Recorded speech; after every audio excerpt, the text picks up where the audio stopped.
Dios siga bendiciendo a cada miembro de Restauradores de Vida. Que Dios siga bendiciendo todos tus proyectos, tu familia y todo lo que tu mano alcance. Y sobre todo que te ayude a permanecer firme en este día y en los días que siguen. Hoy me ha tocado a mí el honor de yo trabajar el siguiente tema con ustedes. Tiene como título Bases para una predicación eficaz. Y antes de iniciar con el desarrollo del mismo, es bueno que entendamos que la iglesia principalmente la dejó Jesucristo con el propósito de que se predique el Evangelio. Esa es la principal razón por la cual nosotros nos congregamos, para fortalecernos, edificarnos y prepararnos para seguir expandiendo el reino de Dios en toda la tierra y específicamente la región geográfica donde nos corresponde vivir. Si nos vamos allá al libro de Marcos, en el capítulo 16, en el versículo 15, dice de la siguiente manera. Dice, y les dijo, id por todo el mundo y predicad el evangelio a toda criatura. El que creyere y fuere bautizado será salvo, mas el que no creyere será condenado. Se nos está mandando específicamente a una cosa, predicar el evangelio a toda criatura, a toda persona. Entiéndase que las criaturas son personas, en este sentido. Y que esas personas, como usted y como yo, también necesitan la salvación. Si nos vamos también allá al libro de Mateo, en el capítulo 28, los versículos 19 y 20, nos dice, por tanto, id y haced discípulos a todas las naciones, bautizándolos en el nombre del Padre y del Hijo y del Espíritu Santo, enseñándoles que guarden todas las cosas que os he mandado, y he aquí yo estoy con vosotros todos los días hasta el fin del mundo. Amén.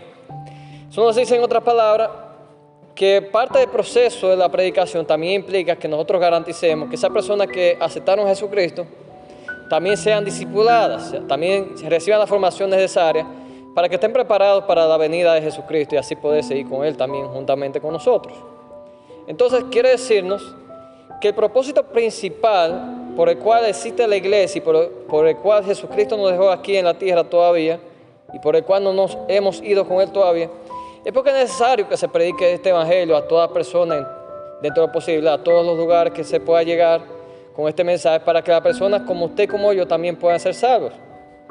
Y que esas personas, Señor, habiendo recibido al Señor, pues entonces vengan a ser también discípulos de Jesucristo, como usted y como yo lo somos. Siendo así, entonces vamos a tocar en forma breve cuáles son los 4 aspectos fundamentales que van a hacer que la predicación del Evangelio sea eficaz en nuestra iglesia y en cualquier otra iglesia donde se predique este Evangelio.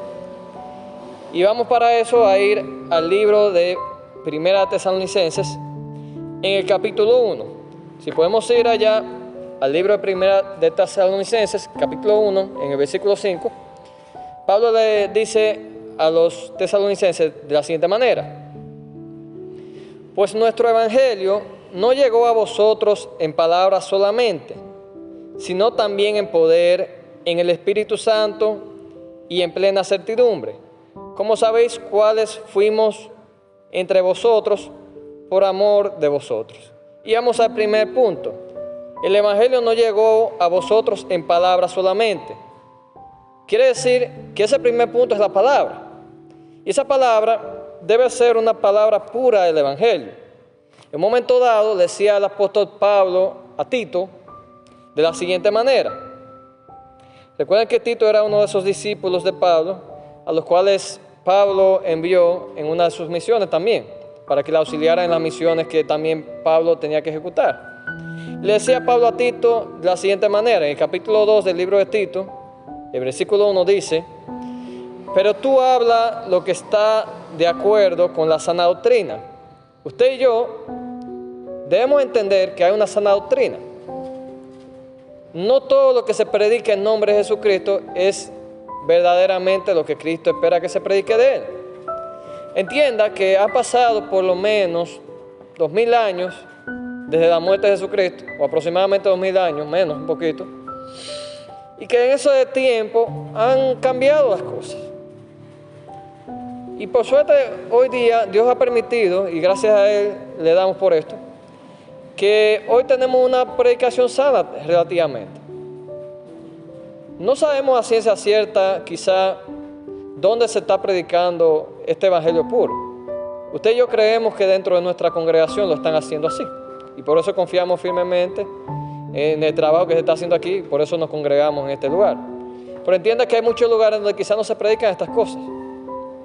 Entienda, por ejemplo, que hay lugares donde se predica que el Espíritu Santo no es una persona. Usted descalificar la parte de persona del Espíritu Santo es como usted negar el hecho de que hay una comunión con el Espíritu Santo, que es necesaria para que podamos estar en el Espíritu. Sin comunión del Espíritu Santo no podemos estar en el Espíritu. Entonces, ¿cómo podemos negar al Espíritu Santo como persona? Entonces también estamos negando la comunión y por lo tanto, al no tener comunión con el Espíritu Santo, pues de seguro que tampoco la tenemos con Jesucristo ni con el Padre. ¿Entiendes esta parte? Entonces, hay doctrinas por ahí que te dicen a ti que el Espíritu Santo no es persona. ¿Con quién nos relacionamos entonces si no es con una persona? No vamos a relacionar de manera personal con un objeto.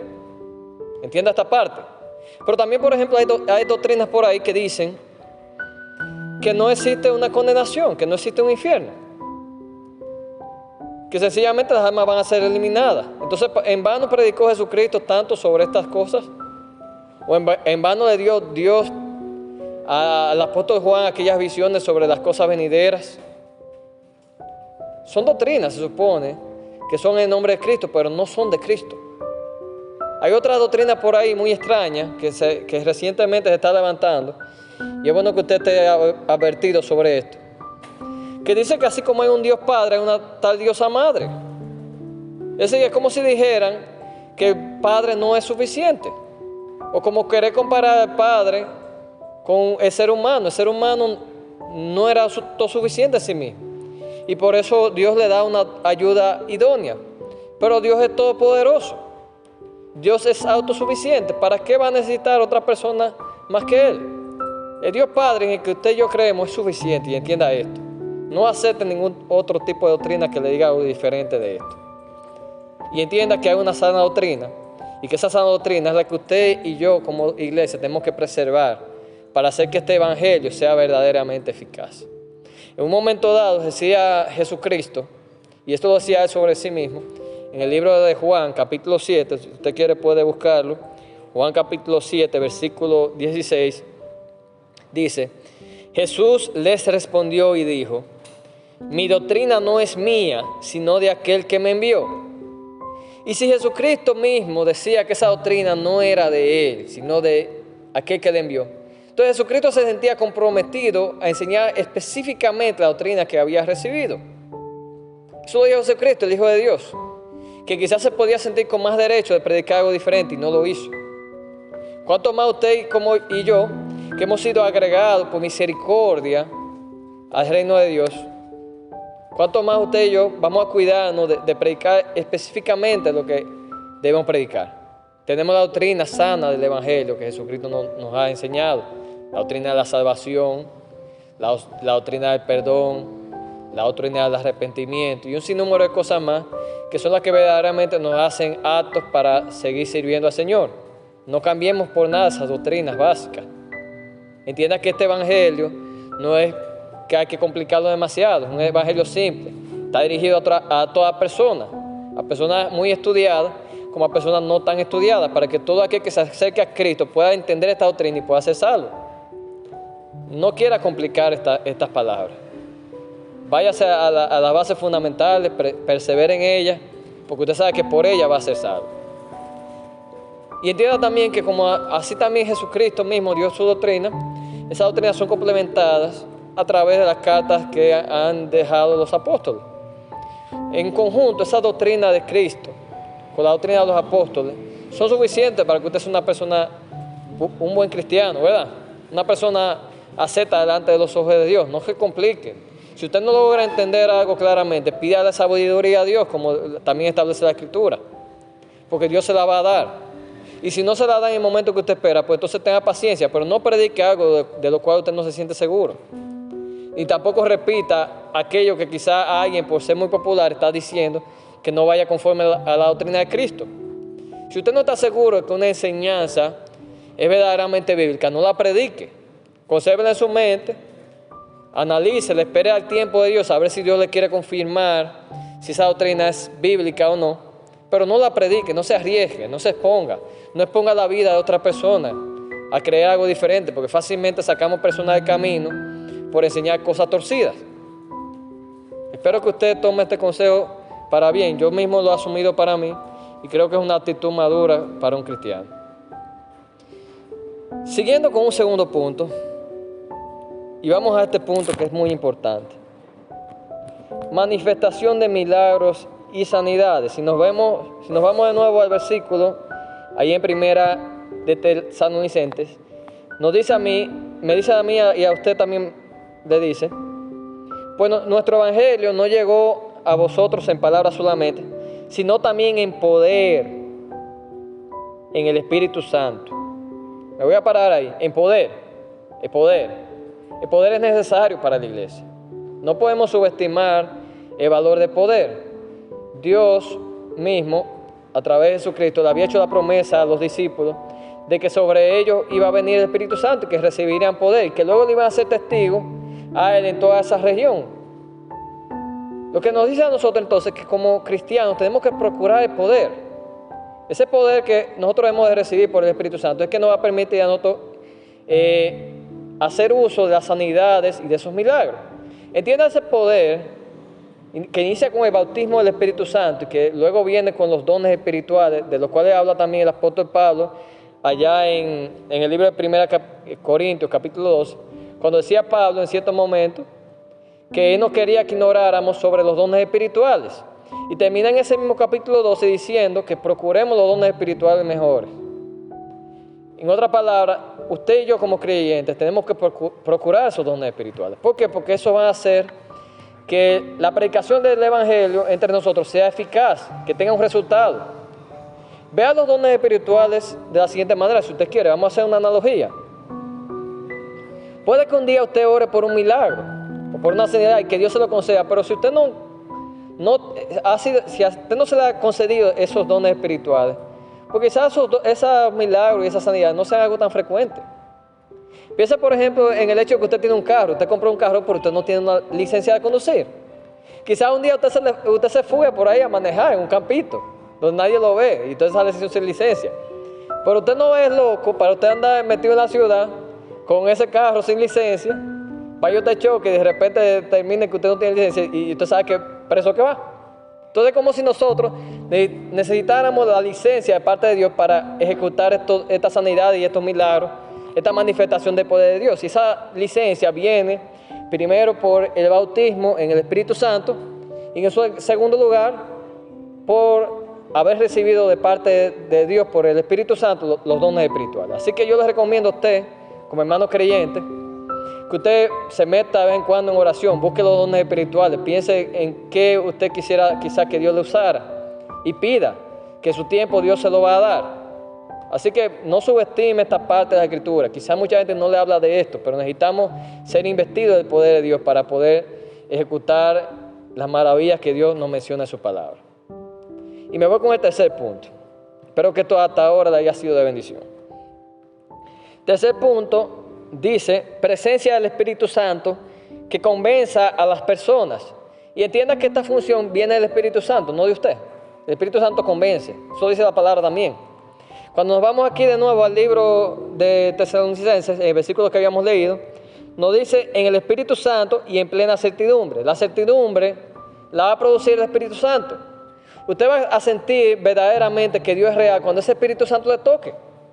Hay personas que posiblemente le han predicado la vida entera y que todavía no creen este mensaje. Hay personas incluso que habrán visto el milagro y todavía no creen. Pero estoy seguro que cuando esa persona sea tocada por el Espíritu Santo, se va a convencer de que verdaderamente lo que usted y yo predicamos es real. Yo recuerdo que hace unos años atrás, en cierta congregación me invitaron.